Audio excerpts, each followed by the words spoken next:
Assalomu alaykum.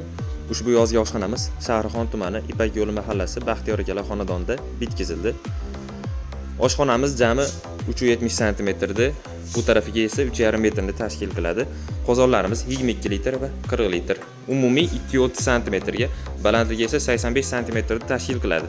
Bu yerda gaz uchun joy, bu yerda рабочий площадка, bu yerda rakvina, bu yerda esa xolodilnik uchun joy tashab ketilgan.